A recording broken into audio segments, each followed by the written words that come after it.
Commander Joel Maddox had dealt with hostage situations, riot control, and task force coordination over his 25 years in law enforcement.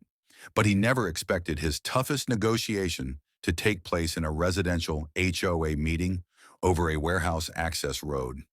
After serving as a police commander in the city's Special Operations Division, Joel finally moved his family to the quiet outskirts of the city, to Stonebrook Ridge, a tightly managed HOA neighborhood known for its gated entries, flower beds, and firm rulebook. The home had everything he wanted: a detached garage, close proximity to his satellite precinct, and, most importantly, rear access to a small warehouse space he owned and leased to a nonprofit initiative he supported. The warehouse, situated just behind the neighborhood's rear boundary, was zoned for light logistics and used only during business hours. It hosted supply drives, emergency prep courses, and storage for tactical training gear used in citywide community programs.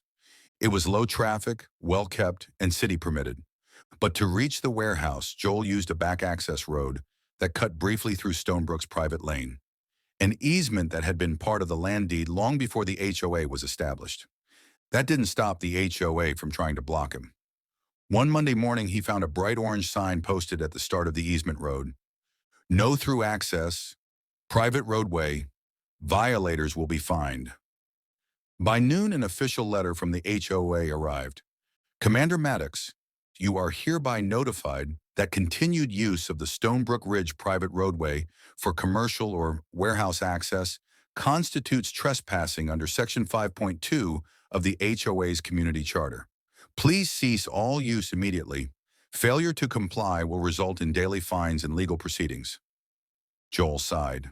This wasn't just about a road. It was about control.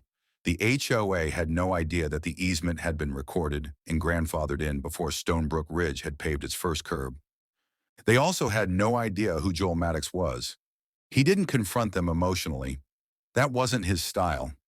Instead, he calmly assembled everything: copies of the original property deed, city zoning maps showing the easement's legality, the warehouse's operational permits, and emails from the city planner confirming unrestricted access rights.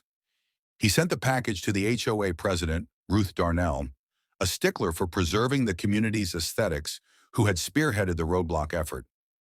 Ruth didn't respond directly, but the next day she escalated. The HOA installed a chain and lock across the easement entry and hired private security to enforce it. That was a mistake. Joel didn't yell. He called the city attorney. Within 48 hours, the city issued a cease and desist order to the HOA. The easement was confirmed to be public utility designated access.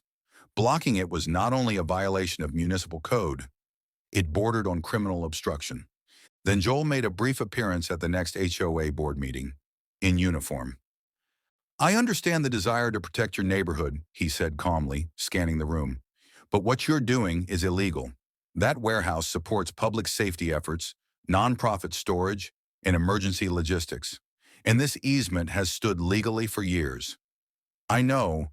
I helped write the policy that governs it. You don't have to like the road, but you don't get to rewrite law."